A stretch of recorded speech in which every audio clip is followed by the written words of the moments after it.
Let me be your Peter.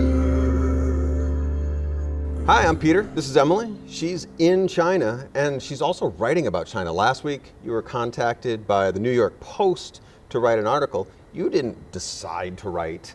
They contact you because you're professional. So the New York Post contacted you to find out about what's going on during a COVID situation, your personal COVID situation, not as the person who knows everything that's going on in China.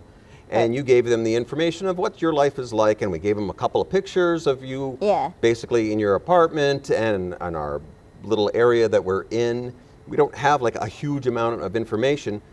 They left the bulk of what your story is, cut it down for space, but they're going to put in a headline, "I haven't been out of my home since Thanksgiving." Already putting an alarming, and then the photos that they also put with it are protesters. They didn't like change your words or anything. I mean, because that was a true statement they put in the headline. Mm-hmm. That's what you said. It didn't necessarily. I mean, that's the trouble. Is like for me, my story isn't that, but for them, the news story is that. Right. And again, like they wanted my context of what my experience was like, but also the larger context of the protests, even though they didn't happen to me.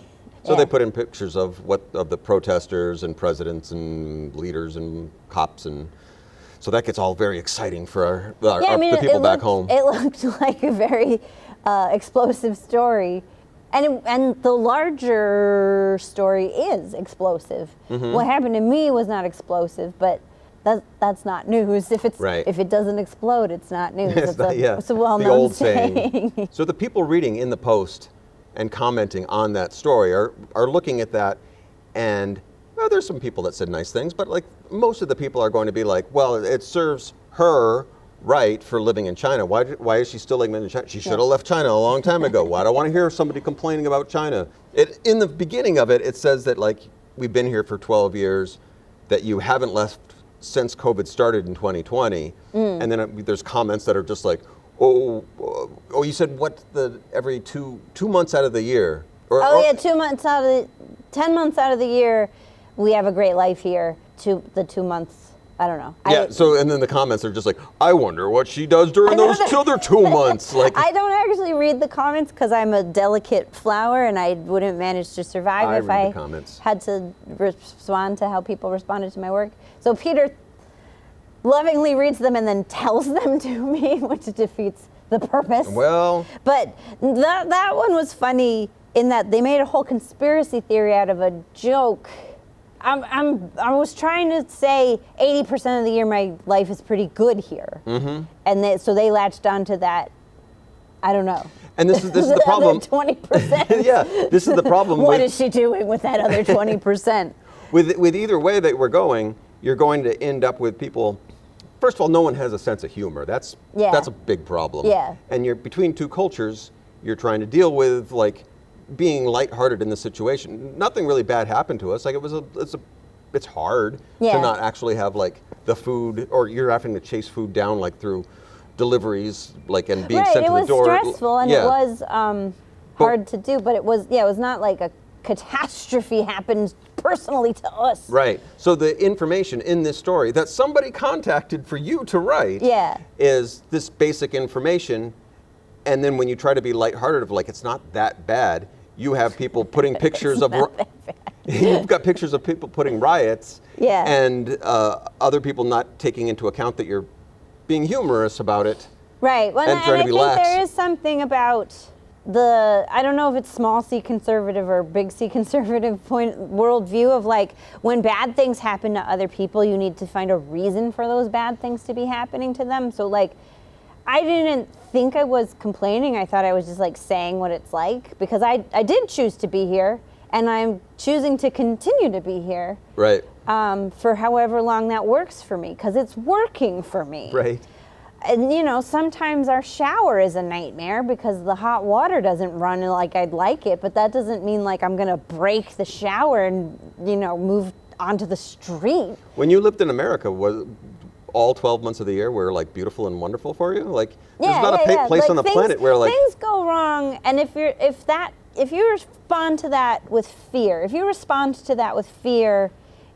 You need to like look at this is what I think. That's why these comments don't bother me, because I think you're looking at a place from fear and being like, that can't happen to me because I would never choose to do something so dumb. Like, I don't know, life kind of sucks. Yeah, I would never be so dumb to live in a certain place. Like, Yeah. you know, there's. Because that's when we moved here was around the time when people are going like, you don't like George Bush, you can always leave the country. Those same people. So we did what you asked. Yeah, where am I supposed to go? I'm just trying to get around in the world. Yeah.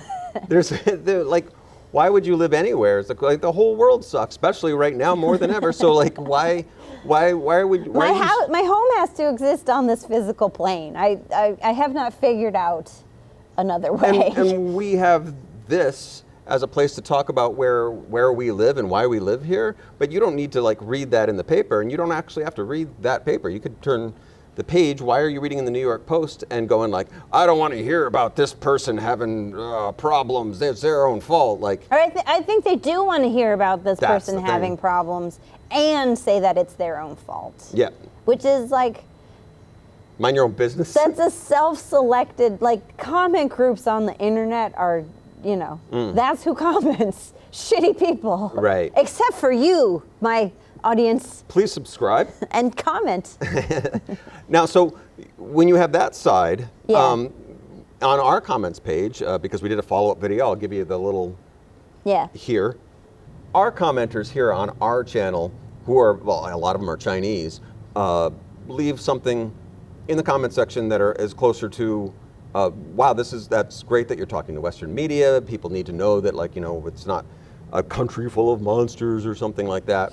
And it's not a country full of monsters. Right, that would be ridiculous. There are a certain amount of, from this side, that within this country that are like, that's great, but why bother? The Western media is never going to listen. You're not going to change anybody's mind. So on one side, you've got people going like, what are you doing there? You're an idiot. And another side, you've got going like, thanks, but like it's not going to work.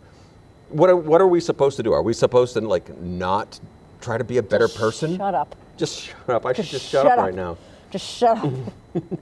Why is it bad to like try to bring people together? Like, I mean, we maybe simplified it in the last video that the goal, my goal is not actually to change Western media or change any damn thing. My goal is to tell my story. And I think it's a completely self-serving goal, but if you know any writers, that's what motivates us. It's not what joy can I bring to you, but I need to get this out for me. right. So for the people that like our Chinese viewers that are saying thank you, like it's like, you know, that's great if it helps you and the country and the human race that way, like that, but that's not really, again, you were contacted by somebody else, and like it's irritating when it's a paying writing job. Yeah. is what So it comes it's not down like you're to. not benefiting from it in some kind of way. It's not altruism. Yeah. And so when that other side is like, hey, what's the story? You're a piece of shit. Yeah. And then this side is like, hey, we agree with you. But why bother? But why bother? It does make you, and all that really does is it makes you feel like, well, then why bother? Like why do anything at all? And that's not an answer, not for me. I have a philosophical reason, but then also like the real reason why I do anything is self-interest. Like I only do things I want to do, mostly. Mostly. So that's why. That's why bother, because I want to. Leave me alone. Fair enough. Why do you live in China? Because I want to. Right. Leave me alone. Okay. That's enough. Okay. But the other side of it is, I think, especially in the current, we're going to talk about the current media landscape now. The internet, while it could have been a tool for increasing the diversity of stories that get attention and get told and get published and empowering diverse groups of writers, and I think it has done that, but despite itself, because we've seemed to have become more of a monoculture than ever, and that there's one story about China, it's bad, and that's where my iPhone comes from. And there's one story about America, it's also bad, and the president is old. Like, it's really frustrating both as a writer and a consumer of media, and an enjoyer of media. I'm not just a consumer. That there's only one story, and if you diverge from the one story, there's something wrong with you. Like, because I think there are multiple stories in the world, and there are multiple stories about China, and I just have one. Like, I'm also not asking you to read my story and say, she's the only one who tells the truth. Yeah. Because that's, if anybody ever tells you, I'm the only one that has the answer, they're likely either selling you something or a fascist or both. Mm-hmm. And I truly believe we all have a story, and it's important for all of us to engage with many stories to find the truth of life. Yeah. Well, if somebody's Philosophy soapbox. if somebody's going to tell you that, like, I'm going to tell you what they're not telling you.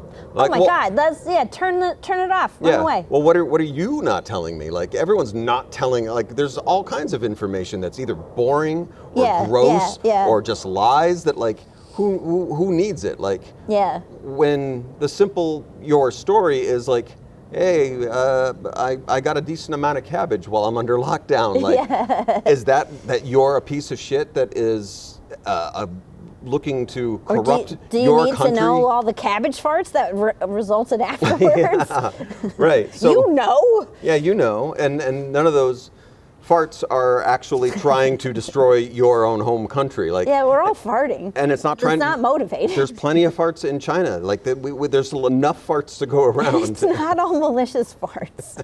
Some are good farts. It's good for your stomach. It's good for. You can't keep that inside. Yeah, It's bad for you. and that's really what it comes down to. And that's why I write, because you can't keep those farts inside. Yeah, when somebody's asking, like, why do you bother doing it? Yeah.